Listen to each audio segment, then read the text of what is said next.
Last week on People and Power, Chief of Defense Forces Katumba Wamala reminisced into his childhood growing up at the Kalangala Islands in Sese, spoke of his experiences after joining the Ugandan Army as a cadet, but there's still more.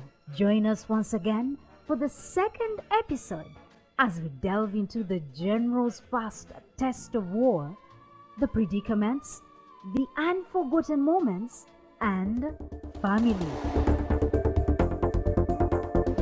You are still watching People and Power, and of course, Gen.Katumba Wamala's story is just getting more interesting. As much as his name is synonymous with the army, there's so much that you need to find out. So let's look at the events that led to your appointment as Chief of Defense Forces. Do you remember that? How did you receive the news? Well, we get informed because for us in the military, usually most of these things come through the messages. How? We have a message which is flashed out, and they say, which tells you what you are going to do at that time. So what exactly did the message say? This is interesting. I think I'll leave that out. But the Really? message, at least in a nutshell, it said you have been appointed the Chief of Defense Forces, promoted and appointed Chief of Defense Forces. Okay, now I'm looking for a reaction at that point. Are you the kind who jumps up and down? Did you scream? You know, Who did you call first? Who did you tell? It was mixed reaction. You know, mixed reaction in that, first of all, I think I'd got very comfortable where I was as a commander of the land forces. I'd got very, very comfortable in that role.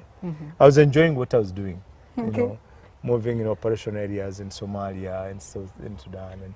And I'm more of a guy of the field. I like field work more than anything. So I had got into the comfort zone as far as that position was concerned. Now, when this appointment came, it was like, oh my God. What time was it? I think I got it about in the evening. At about 6:30 coming to 7? Yes. And then it was like, this is not a small matter, somebody would say. And this is a big thing. Exactly. So I'll tell you that I think that night was very restless.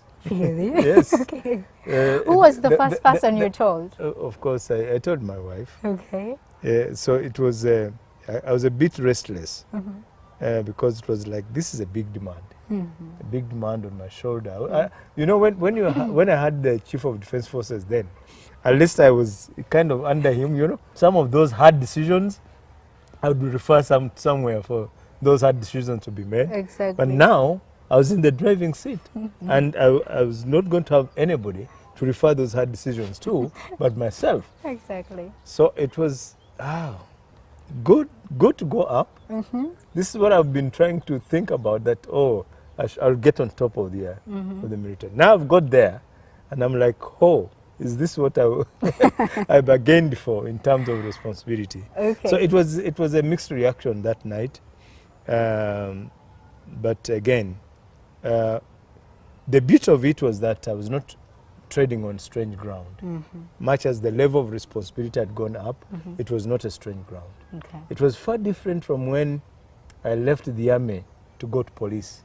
That was As IGP? As IGP. That was a different cup of tea altogether. Okay. But this one, I was on a more familiar ground. So what I embraced myself to do was to adjust to the level of responsibility which I was now taking up, to be that I'm now the one who is going to make those hard decisions. All right. Now, speaking of some of the challenges that you have faced as CDF, was it last year when the Al-Shabaab attacked the UPDF camp in Janale? That's the name of the place. Would you say that was one of the biggest hiccups you've had as CDF, or there's more? Yeah, that was one of them. That was one of the Waterloos which our institution has faced. It was one of those bad moments.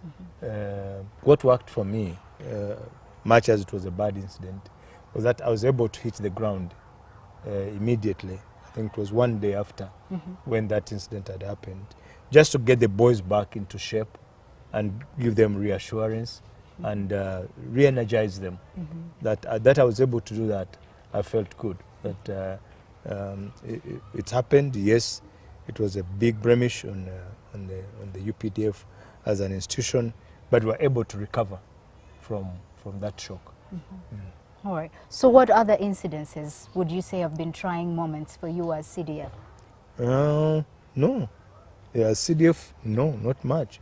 The issue of the South Sudan was nothing. It was a walk through. There was nothing as challenging. Now let me ask.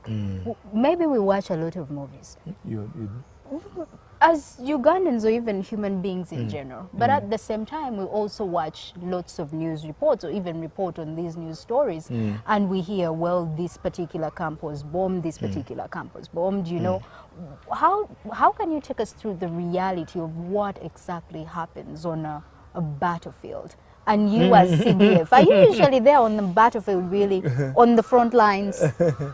It's not easy to kind of give a general feel of what the battlefield is. It depends on where the fighting is taking place and what are the ingredients then. Yeah, the nature of ground, the kind of enemy you are fighting, the forces you have at hand. So there is no like a stereotype way in which the war is fought. No, it's not there.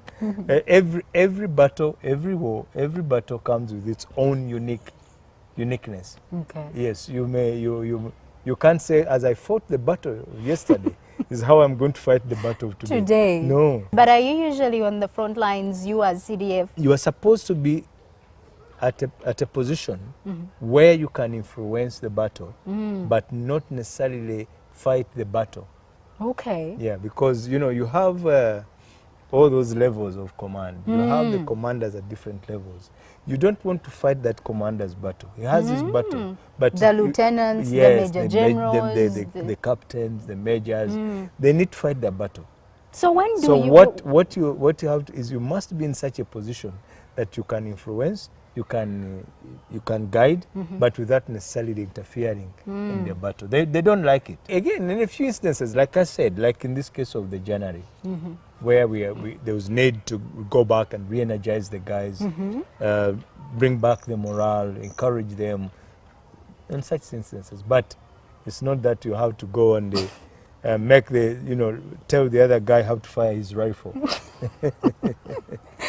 All right, well, we're laughing, but I know because it's serious. It's serious because you see, it has a lot of implications. For example, if a CDF was to be shot at the battlefield, that's a disaster. That's a big disaster at the army. It's a big score to the enemy. Okay. Yeah, you don't want to give the enemy that big score, Yeah. All right, now let's go to some of those military songs. You talked about re-energizing your soldiers and all that. What are some of those songs that you usually sing? There are many. Let's start with 1, 2, Which 3. one? No, just like Moto Yawaka. Sing. I'm not a good singer. I have a croaky voice. Come on. I don't think I can sing. I don't think anybody would want to hear my croaky voice. We don't mind about your croaky voice, because me, I came ready to hear exactly go back. Moto Yawaka, mama we moto nawaka. Moto nawaka, mama we moto nawaka. And there you go. So what does that mean? Well, it means the fire is burning, or the battle is going on. Okay. Yeah, that's what it means. Another one. Oh. Of course, one is never enough. Come on. No, that's enough.